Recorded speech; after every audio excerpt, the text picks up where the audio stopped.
Today is Tip Tuesday, and good morning. I am Lorraine Brock, professional organizer and owner of a company called Get Organized. And every week here on Tuesdays, I bring you guys tips that will organize your home, business, and life. And today we're talking about a topic that will hopefully help you get a plan and get prepared for organizing something in your life, and that is influencing your kids, whether they're young or they're older, for who they date and ultimately marry. So I wanted to introduce to you, and you probably guys already have met him. He's sometimes a regular on the episodes of Tip Tuesday, is my husband, Keith. Hi, guys.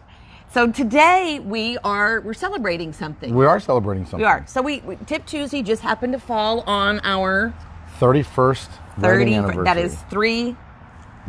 Okay, but it might appear backwards, so there it's 3-1. I'm not sure how you guys are saying, but 31 years 31 today. Years. And it's felt like 3. Yeah, it's gone by so fast. It has. We got married in Plano. We did.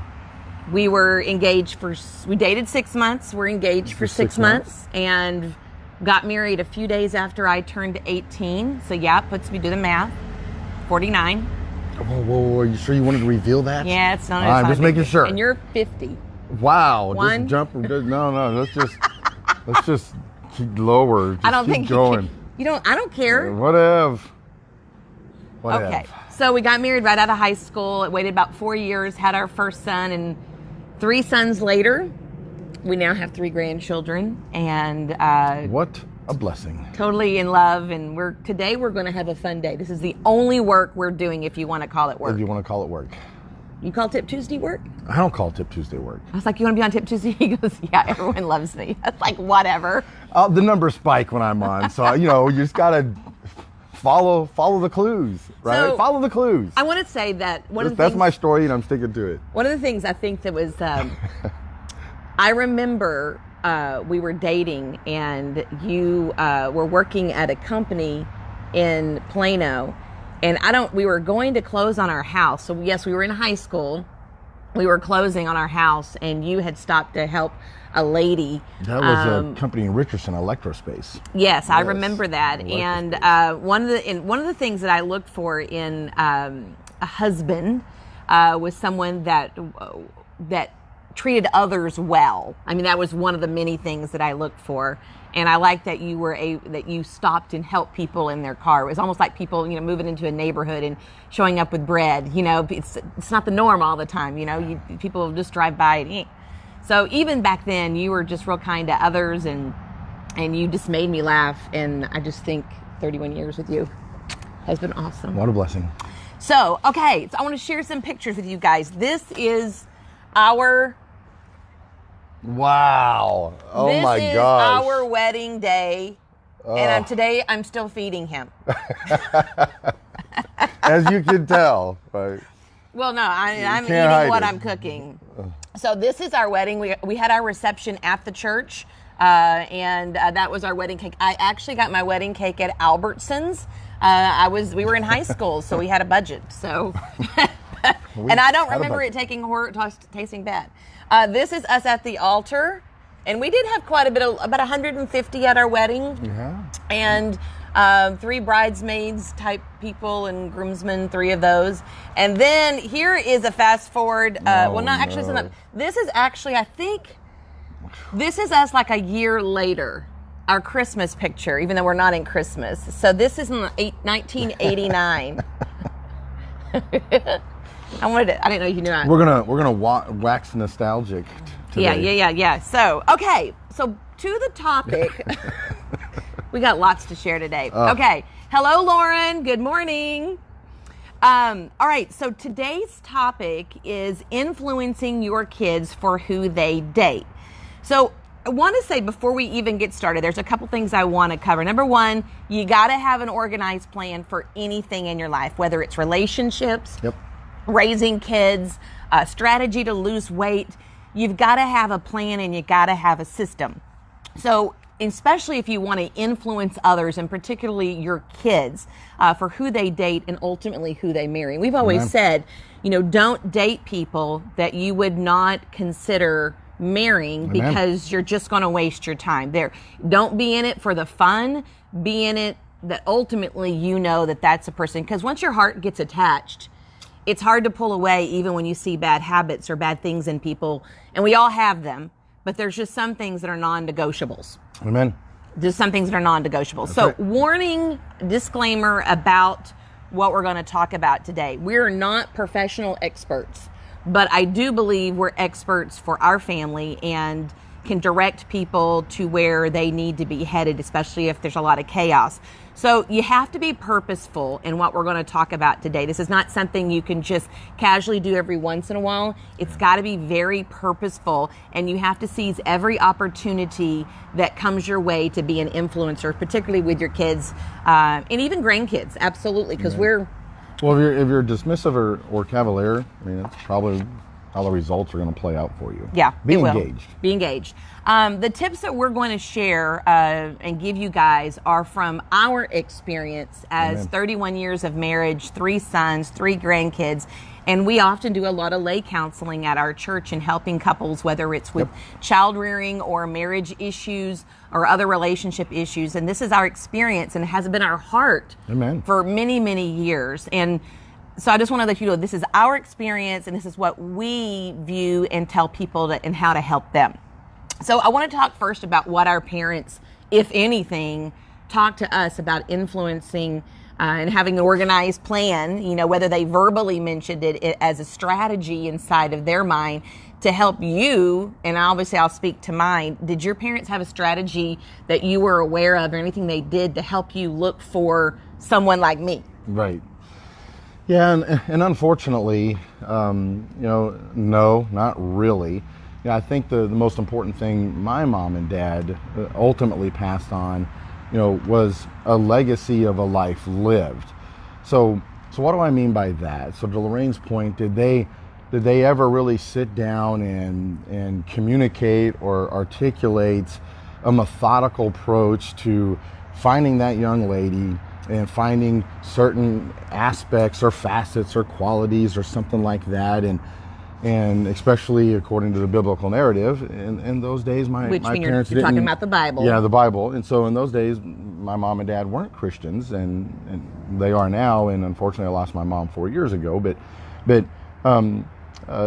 the reality of it is they really didn't, but they lived it with themselves. And so they were a living example of the husband and wife dynamic and the husband and wife relationship. Mm-hmm. And so there's the old saying around Christendom is that we may be the only Bible that people see. Mm-hmm. And even though they might not have communicated it or a bulleted list or methodical approach of how to handle what Lorraine is talking about, they certainly lived it. And so that was the example that I gleaned. And my parents, before your mom passed away, and this is really, obviously unusual, but before your mom passed away, your parents were married 53 years, I think it was. So both of our parents were married 53 years, exactly. Yeah, I don't know if you before remember. your mom passed away as well. Before my mom passed away as well. And my parents got married like at 14 and 17, and I know yours were just a couple of years after that. Yeah, and exactly. They had very successful marriages. And that's not to say you don't have hard times or disagreements or periods you just really don't like each other. You love. No. Never. Are you trying to say? No. Okay, I'm just making sure. No. Oh man. Okay. Wow. So my parents never. In fact, my parents never had any talk with me about relationships or any of that birds and the bees. I mean, it was just like you. All right, so we're both 0 for 2 so far. I mean, how can you not? I guess it's just a time period you were not comfortable talking about that. They did have a strategy and a plan for absolutely raising us, character, making sure we're in church. They lived it. I mean, like things that you saw in your parents. Right. Or different things that you saw in your parents, but they had a plan for that kind of stuff. Work ethic, absolutely. But when it came to looking for, helping your son or daughter look for the one that they're going to share the rest of their life with, and do it in a way that you increase their success rate for a long-term marriage, that was void. Yeah, it was absent. Yeah, man. It was void. And so when I first got married, I was heavily into Christian biblical resources, and Christian self-help books, along with the Bible, all this together to make me the best wife I could. I figured if the person who created marriage, God. Amen. It's one of his three He institutions. created it. He should know Amen. exactly what we need to do with it to make it successful. And so I'm like, I'm going to go to the resource. I'm not going to take my next door neighbor's opinion. I'm not going to take my parents' opinion, even though I want to weigh the wisdom that might come from that sometimes. But I can't avoid or dance around the fact that the person who created marriage probably has the best solution and advice. Go to the definitive source. I'm just saying, you want to learn some things about your car that you're driving, you're going to go to the manual, right? Yeah. The manual for that specific car. So anyway, I just wanted to see the difference because we really parented on purpose. Amen. We're not always successful. We've had some mountains and valleys with our children, but I think they're 27, 25, and 22, and I gotta say their all heads are on screwed on right. Amen. And they're We're looking blessed in that regard. They're looking Amen. for that woman, or one's already found one. Yes. But it's really important to purposely do that. Also, there's a lot of unknowns when marrying someone, but it doesn't have to be. With help from other people, like we've helped mostly married people, but I highly suggest that if you are going to get married or getting close to that decision, that you do some premarital Yes. counseling. Amen. They bring up all the dirt that you deal with, like, if you're going to work, is one going to stay at home and one want to work? I mean, what's, all the things you don't, and it's not simple things, it's really things that can really cause conflict in marriage. Yeah, I mean, it'll cover the full dynamic of the husband-wife experience, right? That's right. And so prior to making that commitment.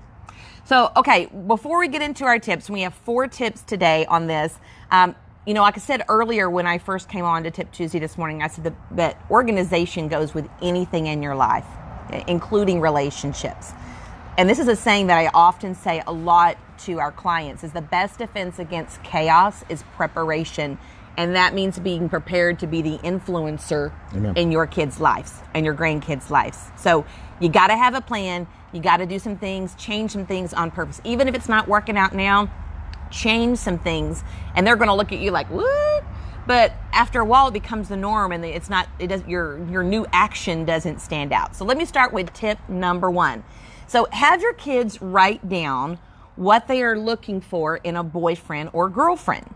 Even young adults get frustrated with a dating scene. We're experiencing that with one of ours. Two are lamenting.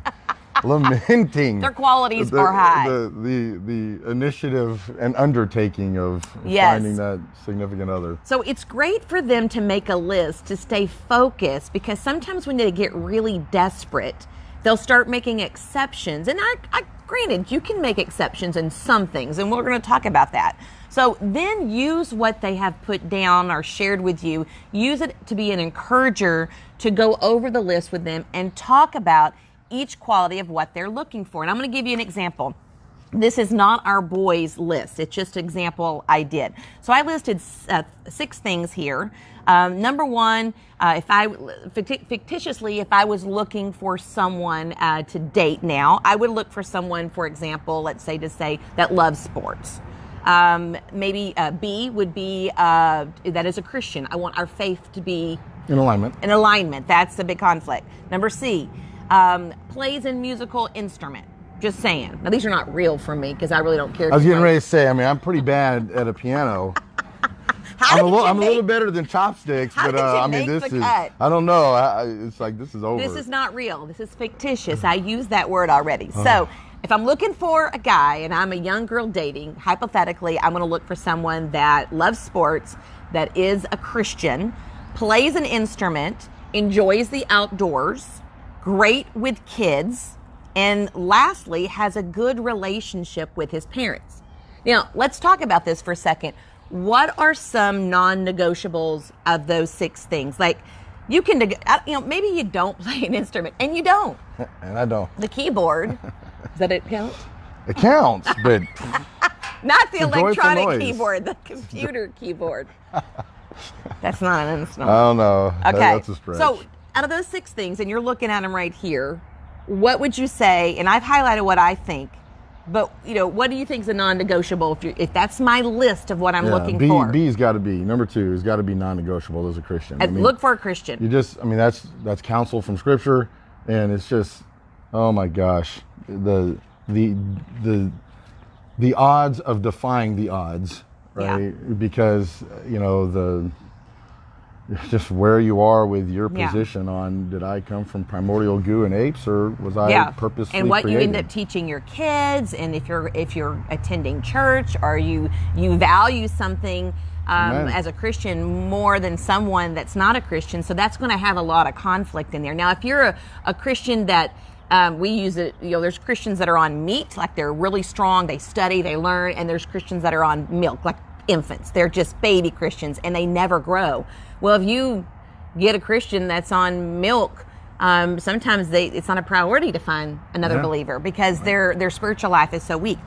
So being a Christian or like faith is absolutely, incredibly, I'd say, a non-negotiable. And I also put here great with kids. To me, that's a non-negotiable. Now, to you, that may not be, but I wanted a family, and I wanted a husband that would pour into and be active in our children's life. Had to be non-negotiable, be good with kids. Okay? Mm-hmm. And my third thing that I put is a non-negotiable for me, and it might change. If I fell in love with someone. That's a tough one. It's a tough one. Is a good relationship with parents. Now, I know you guys all out there may not all have great relationships with your parents, and that doesn't dictate if someone, loves you or not. But to me, it was a really important thing. I didn't want a high conflict family. I didn't want a lot of drama. Of course, drama can happen in a family even after you're in it. Mm-hmm. But I didn't want to come into a very dysfunctional relationship that had a lot of more baggage. We all got baggage. You said that yesterday. But some have more than others. And I just did not want to do that. So I didn't let my heart get set on someone or something. It's actually someone. Amen. Someone that had a lot of conflict or disrespected with their parents. I do believe there is time that you can, that there are situations you have to separate that relationship. I can definitely say there is some, but it would have to be a very specific reason that matched my belief of being okay being separated. So yeah, and while that's important, the reason why I would not put that as a non-negotiable is because it takes more than one to have a relationship. So one side could be 100% all in, but the other one brings 0%, and just the relationship isn't there. Now, obviously, for lack of time, right, to fully vet this and traverse all the nuances of that, it's just the reality that relationships are complex, and how much people commit to them and how much energy they devote to them. And the various dynamics that either erode or build those relationships are going to be in play. And so, it was a personal decision. It's a tough one. It was a personal decision that I wanted someone that treated his parents and had a great relationship. But I understand it could be on the actual parents, and let's just say one's a drug addict. That's not their fault. That was something in my life that was a non-negotiable in this fictitious list. So that tip number 1 is to have your adult children, your young children. I did this with our children probably when they were in the 4th or 5th grade, and did it again when they were in middle school. I don't even think I really included you, other than maybe just sharing it right then. You just showed me their list. I just showed you their list, but it was just thing. One of them had she had to be a veterinarian. Yeah. I'm like, we might want to just expand, not be so laser focused on that one. Let's just come up just a little bit. But hey, you never know. You never know. And that has changed over the years. But now, it's sort of refined, and they don't mind sharing. We talk about those qualities sometimes, and they've got it locked in now. Amen. They've got it locked in. Okay. Love it. So tip number 2. Use other people's failures and successes as examples of what to do or not to do. We are a dynamo with this. I believe that we not only use news, we use news stories, biblical stories, friends' stories. Don't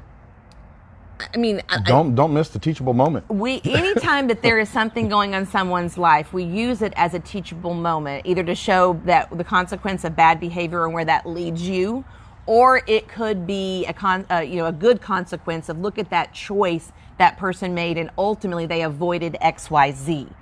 I'm going to give you a little bit of example. It's definitely not a marriage one, but it's an example of how to use a everyday situation to use it to influence our kids. And I guess you could say the long run, could be an influencer for finding someone, having a good work. So the whole story here I'm about to tell you premises on someone having an outstanding work ethic, which may be at someone's list for a spouse or for dating, that they have to be a hard worker, which is a great quality to have.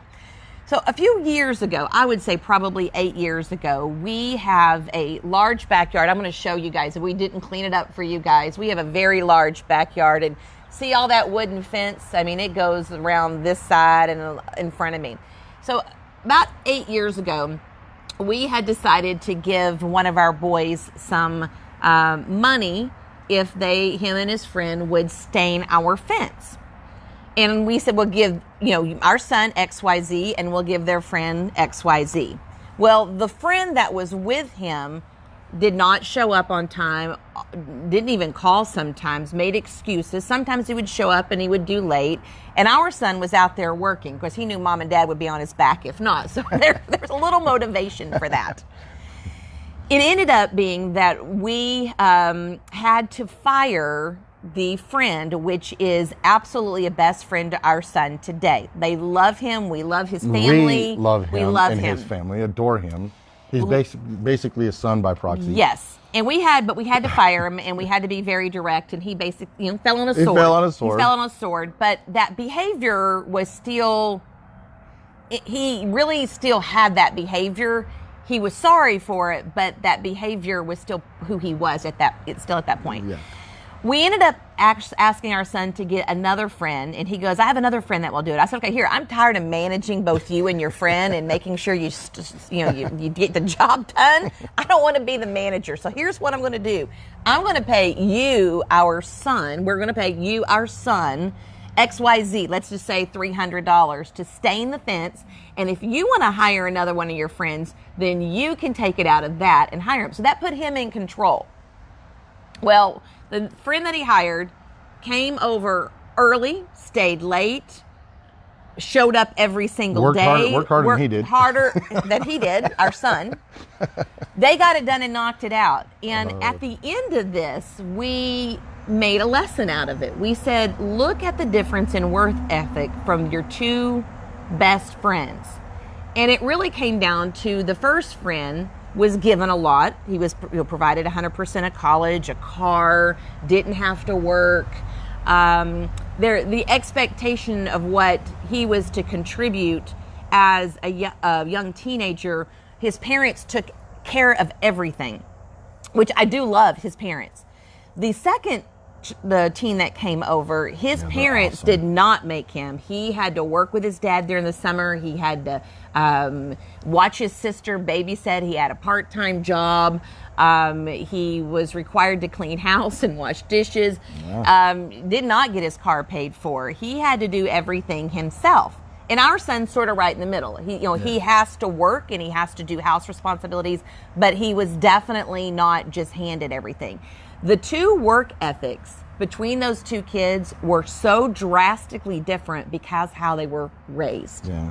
And our son caught that. So take those little life lessons and make them into teachable moments is tip number 2, because that's going to help our son in this particular situation to look for someone and want to associate with people when they're doing a work or project or life together, to look for someone that will go in the trenches with you, that will be there, that will show up, and that will work hard. Yeah, and that's the principle of the Bible itself, right? I mean, all through Scripture, you see examples of what to do and what not to do, and the consequences or blessings of either one of those positions, right? And so it's just like Lorraine is saying, is like you can go to Scripture and see dozens and dozens and dozens and dozens of use cases like that.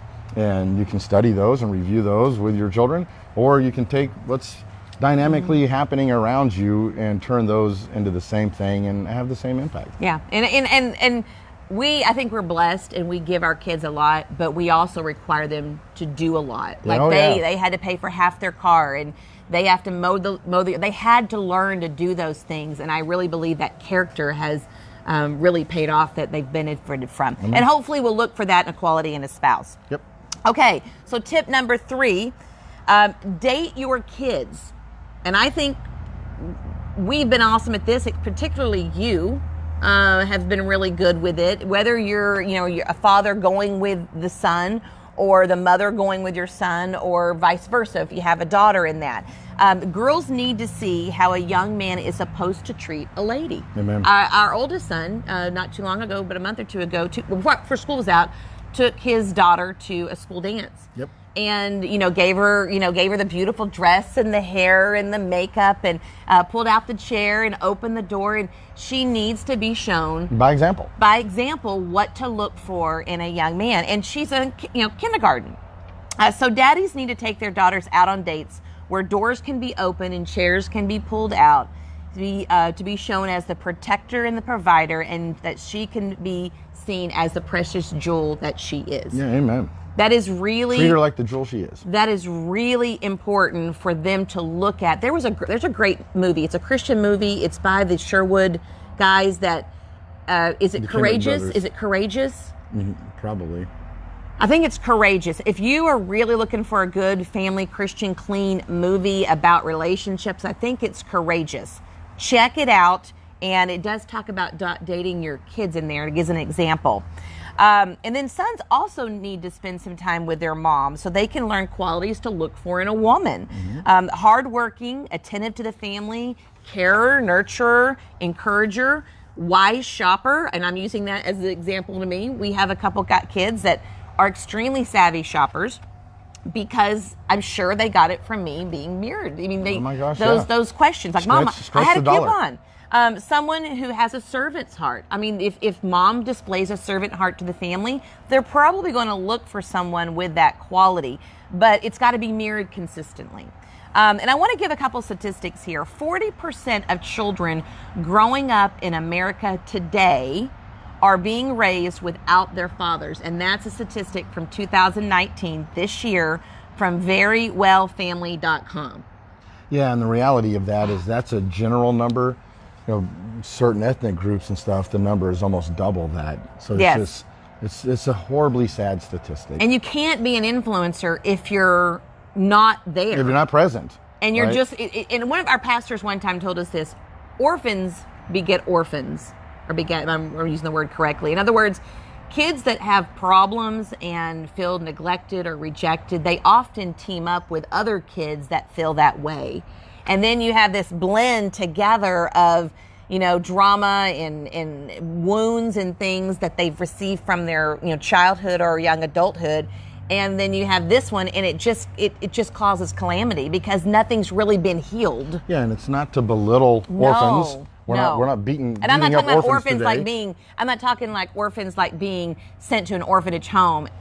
They just felt, abandoned. Yeah, by their own parents. By their own parents, and therefore they act out in behaviors based on that rejection in order to get even attention. Though the parents are technically present in their life, they're really absent. Yeah. It's that so people who come from broken homes are almost twice as likely to attempt suicide than those who do not come from broken homes. That's crazy. This is from the exact same website that I got the other first statistics, verywellfamily.com.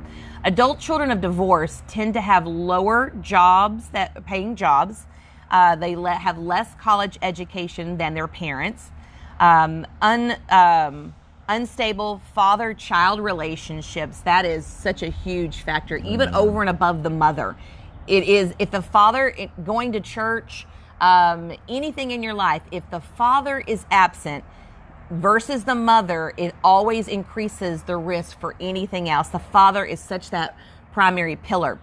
But it says if an unstable father-child relationship, a history of vulnerability to drugs and alcohol in adolescence, fears about commitment and divorce, and negative memories of the legal system that forced custody and visitations, among other things. So the impact is incredible, even long after the relationships are parted. Because they're influential. Unflinching. Right? They're that not word. present. They're not engaged. They've not taken on that mantle of responsibility, and their children suffer for it. And then conversely, there's no relationship. There's no relationship. It says your environment and your experiences. So the environment that you were raised in, the experiences that happen as a child or a young adult heavily factor into all the decisions you make as an adult, including dating and ultimately who you marry. Yeah, I mean, it just cannot. I mean, you are a product of your environment, and in those things that actually influence you will influence you who you date and marry. So for parents and grandparents, take real good attention to making sure that you date your kids. Give them the example of what a husband is to look like and to how to treat the wife or the girl if you're dating. Moms, be that example of what honoring the husband looks like, and being that servant to the household. And we're a team in this together, no doubt. But we do have very specific God-given roles that we need to just do awesome. So it impacts our kids to be awesome for their future spouse. Amen. All right. So tip number 4. I know this is deep stuff today, but this is organizing a strategy and plan for you guys to have children that pick girls and boys as they're liking people on the playground, and they're going into middle school and high school, to actually pick the ones that have qualities that would be worthy of a solid marriage. Again, no promises, but they have higher chances. And help you be an influencer on that decision-making paradigm, right? Yes. Okay. So tip number 4, what's your tip? Tip number 4. So it kind of goes as encapsulation of everything that we just discussed, and kind of goes against the prevailing current of our society today, where you always hear the comedy skit or joke that children don't come with an instruction manual. Well, actually they do. They really do, and it's called the Bible. And there's an awesome portion of scripture that I want to focus on today that will help you become an influencer in your children's life. And ultimately to the point that as their children in their early development ages, as they go up in maturity up until their high school and college years, and then long after they're even considered children, to remain an influencer in their lives. And ultimately what I'm going to focus on today is Ephesians 6, just real quick, real brief. It's a pivotal letter, I believe, in what Paul is writing in his ministry to the church at Ephesus. And it's specifically covering relationships and the various dynamics of relationships. And in Ephesians 6, in 1 through 4, it's talking about the father-son dynamic. Very curious. And what's really curious in 4, he starts with focusing on the children, and then actually showing the children to honor their parents and obey their parents. And if they do, it's the first commandment with a promise attached to it. But then it pivots in verse 4 and says, "And ye fathers, provoke not your children to wrath. Raise them up in the nurture and admonition of the Lord." I mean, that sounds very instructional to me. I don't know about you, right? I mean, this is as instruction manual as step 1, step 2, step 3 as it gets. But there's a caveat there, and here's what's really in play. You hear oftentimes people use maybe an adjective or an adverb, they're fearless, right? Well, people can't be fearless with the absence of fear. Fear has to be present for someone to really be fearless. And when you look at scripture like this, for a child to obey and honor, they have to do it no matter what. So what does that mean? So you can have a mother-father tandem who are just amazing, and it really greases the skids for the children to obey and honor their parents because they're awesome parents. But what about when a parent isn't so awesome? What about if they have stumbling blocks in their life and issues in their life? And does that mean the children aren't supposed to honor and obey? No, they still have to. So it goes back to, hey, you can't be fearless without the presence of fear. It's easy to obey and honor when people are awesome, right? Think of even today as adults with management chain. We might have managers that are awesome, encouraging, motivating, and we might have managers who manage through fear and oppression, right? I mean, there's an old saying in the corporate world, people don't leave companies, they leave managers. You can see how that tethers back to the parenting, to the progeny dynamic. And so But what I love about, like, when we go into Ephesians 6:4 and we see that guidance, we also see that supported in Colossians 3:21, where now we get an extra jewel, we get an extra nugget. Not only is it, fathers, do not provoke your children to anger, but then we see, lest they be discouraged. So now we see the ramifications of being a parent, maybe who is overbearing, oppressive, unkind, authoritative, to the point that it borderlines on oppression. To be able to have wisdom of gleaned from Scripture to orchestrate purposefully, to Lorraine's point, that how you're going to approach that father-son dynamic, father-daughter dynamic, mother-son, mother-daughter dynamic, and the importance of it and the consequences of it. So not only is there parenting manual exists for us to deal with our children, but even through for husband and wife, the manual exists there as well. And so I want to encourage to be able to go and look at that. Look at Ephesians 1-4, and look how the Scripture specifically talks about the importance of the parent-child dynamic and how to have a successful dynamic, how to have a successful relationship. Well, what does that got to do with what we're talking about? Because with those core precepts established, you will be able to nurture and create and grow a relationship that influences your children as their children and long after they're considered to be children. And I think that's a key part that we're missing in society today. I think because we have 3 boys and only one of them have actually left home, and he's been married for a while now and got 3 kids.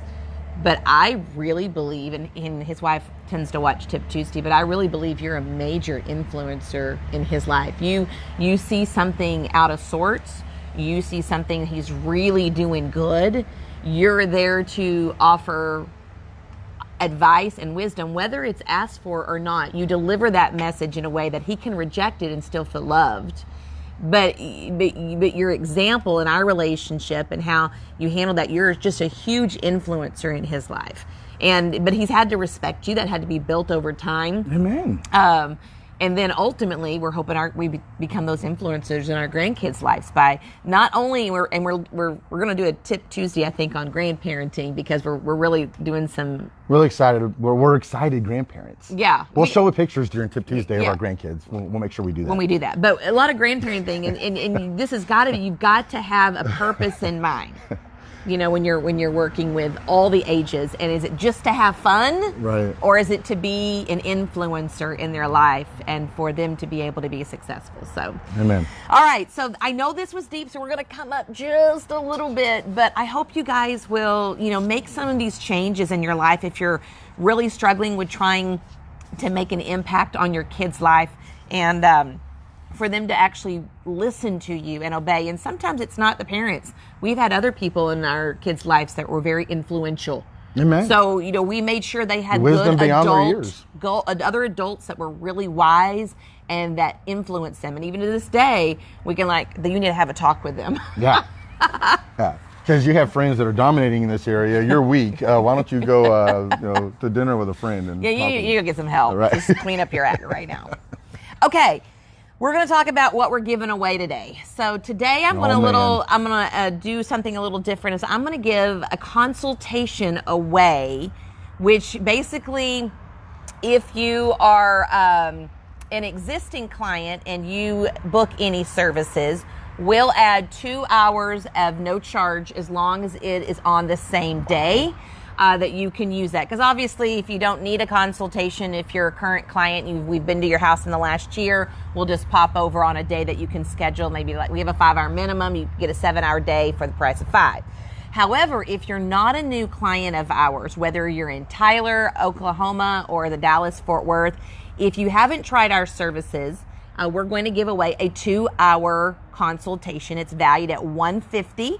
And you get to have, that means a professional organizer comes to your house, or I come to your room and get you organized. We're just going to pivot to another topic real quick. It includes basically coming up with a plan of action, recommendation of products, space planning. There's not a lot of physical organization that takes place during that 2 hours. That's why it's called a consultation. But there is just a plethora of ideas that are thrown out at you that either A, you can act on or have us back. So how do you win this? Leave a comment down below and tell us which one of these tips out of the 4 tips are you going to start implementing. Sorry. Nothing. He thinks you're going to pick his, number 4. That wasn't as subtle as I was hoping it was. It was not subtle. I really thought you were coughing there for a See, second. so it was pretty subtle. I did pretty good. So just leave a comment down below of which tip you think that you would like to try to implement in your household, or if your household is empty of kids, that you can do with your grandkids. Amen. Your influence doesn't stop just because the kids are out of the home. Be an influencer. Yeah. In fact, we've recently learned, think about it. If you're a grandparent, the second most important relationship while they're growing up, the person that's involved in their life through their entire life process outside of their parents is their grandparents. Should be or could be the grandparents. Should be or could be. So yeah. Okay. So that's the giveaway. Leave a comment down below. Number Tip Tuesday tool. I don't have the box today. We're winging this. I'm going to mention a resource that I absolutely love on an app, and I want you guys to check it out. I use an app called Out of Milk app, and I have an Android, so I'm assuming it's available or something like this for an iPhone. It is where I make grocery store lists. I make a store for Lowe's, one for Container Store. I like that store. Yeah. It could be Walmart or Kroger or whatever. And every time I think I need something, and we just had something that we just had. It was a blade that you cut. You were cutting some hacksaw. And when he says, oh, we need a blade for it. Here's the paper that came off the blade that I used. And I took the paper and my app and scanned the barcode, and it added it to the Lowe's shopping list. Very cool. So when I'm at Lowe's, either online or at the store, I pick up my phone and it tells me every product that I actually need. Wow. There. So it keeps everything organized for when you're ready to walk in that store and get what you need, because you may forget what you needed 2 weeks ago without putting it on a list. So that one is called Out of Milk. And again, I know it's for the Android. Look to see if it's for the Apple, and you can definitely find something else very similar. Next Tip Tuesday, I'm going to head to Waco, and I'm going to be my Christian mentor. Bethlehem. Actually, her name is Beth. We call her Bethlehem. My Christian mentor and friend is going to be in Waco, and long story short, they opened up their home when they had no children, and we had 2 for us to live there for months. It was a crazy 3 or 4 months, but they had been a blessing to our life during a horrible transition period. Love you, Charles and Beth. Yes, and I'm going to visit with Beth. And our topic next week is going to be organizing time for your spiritual growth. So this segment and next segment's all going to be about organizing your life. We haven't touched on life stuff in a while. And so we're going to talk about, how do you make time for growing spiritually? Where do you start? How your family's out of sorts. You haven't been faithful to church. You haven't even attended church yet. Where do I start? And actually making it a priority and the benefits of that. And I can tell you, Beth is going to blow your mind. She is. Well, they're both. Oh, it's not Charles. It's just Beth. I know, but they're the power couple. Oh my word! She is a fitness freak, a Jesus freak, a person freak. The freaks. They're amazing. They bring their A game to everything. They could be on the cover of Cosmo and GQ. Their husband and wife pastor. You were just going to fall in love with them, and they're absolutely above all wise, godly wisdom. Amen. It's incredible. I just want to touch her. That's right. So anyway, join us for Tips Tuesday next week. I'll be in Waco filming with her, and hopefully I'll be able to narrow down the time just a little bit as we get closer. All right, Amen. Lastly, we're going to focus on some Go services that we do. We do this every week. We just sort of highlight some of our services, and I want to highlight our computer, digital filing, syncing. We have an IT organizer that is incredible. Whether awesome. you're needing phone organization and syncing or files or photos or documents, computer clutter. Digital transformation. Digital transformation on your personal scale of your life. Like things that, this has been bothering me. My computer's overloaded, my phone's full. I need to get on the cloud. I don't have enough cloud storage. I mean, whether you need an app to get your life more organized or you need something greater, she will come to your home, and I think it's 2-hour increments, and absolutely blow you away. So definitely check her out and get her in your home. Just like call our main office, get her in your home. Leave a comment down below that you want to set a schedule appointment.